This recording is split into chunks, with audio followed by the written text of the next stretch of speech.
Hello, and welcome to another video on accuracy and precision. The last video I think did pretty well at covering the definitions of accuracy and precision, but this video will be focusing more on the importance to this class and how we're going to use them. So first I'm going to cover accuracy. I think it's a little more straightforward.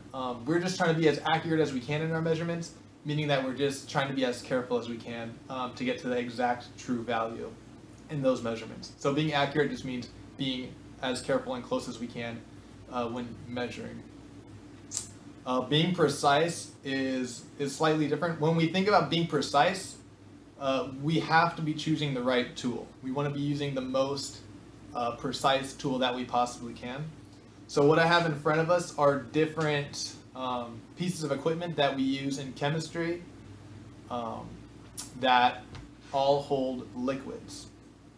So if you take a look, this is our beaker, and you can see how if you fill it up, it's 100 milliliters and it's got some lines so you can estimate how much liquid is in there.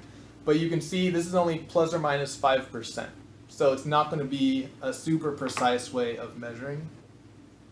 This here is an Erlenmeyer Flask, and you can see very similar. It's got some lines here. But also again here, if we take a look at our air, it'll be about plus or minus 5%. So also not the best thing to measure with. And this here is what we call a graduated cylinder. And you can see there is a line at every single milliliter. So this will be our most precise tool when measuring fluids that we have in our classroom.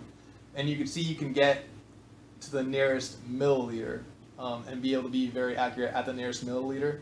Whereas if you used an Erlenmeyer flask or a beaker, you might be able to get to the nearest 5 milliliters. So this will be significantly more precise than our other two. So remember, always use a graduated cylinder when we're measuring liquids.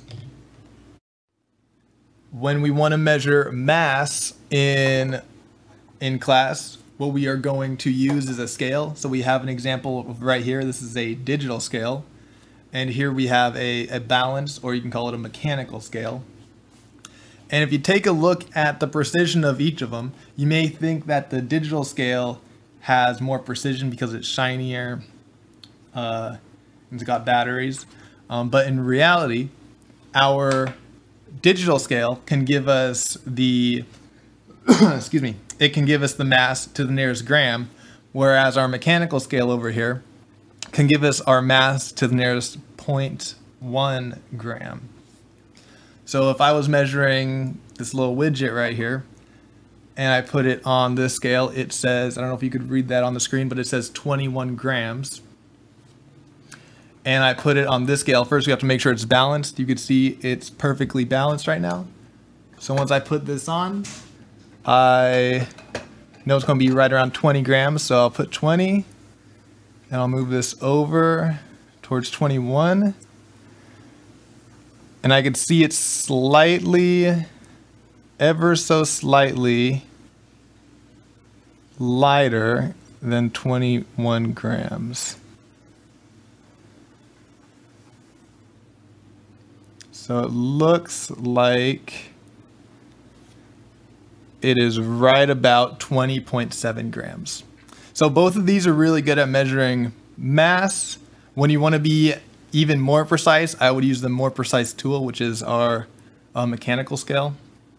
Because that will give you a closer, I should say a more precise, and because it's more precise, allow you to be more accurate with your measurements.